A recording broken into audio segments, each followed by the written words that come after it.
ఏమైందమ్మా?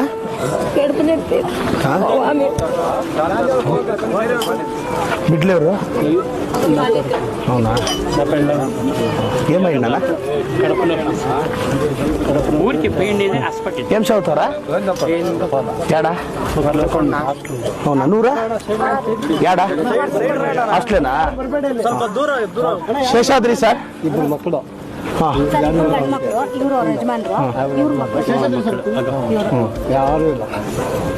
ఇప్పుడు ఆడే ఉండమా హాస్టల్లో?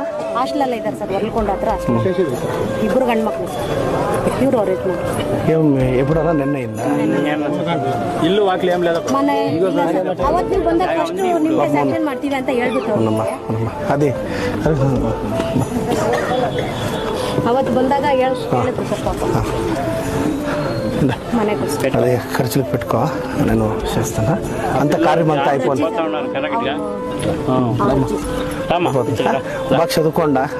సరే, ముందరికి నేను చేస్తాను. ఇదంతా ముగియండా ఒక దిన నేను వాళ్ళిద్దరికి ఏమైతుంది నేను అనుకూలం చేస్తాను. నేను చేస్తాను కనండి. బాగా చదువు. అదే ఇప్పుడు వరలకొండ స్కూಲಲ್ಲಿ ಇದ್ದಾರೆ, residential taluk social welfare officer. ಬಾగా చదవాల. ಚೆನ್ನಾಗಿ ಓದ್ತಾರೆ ಸರ್ ಇಬ್ಬರು.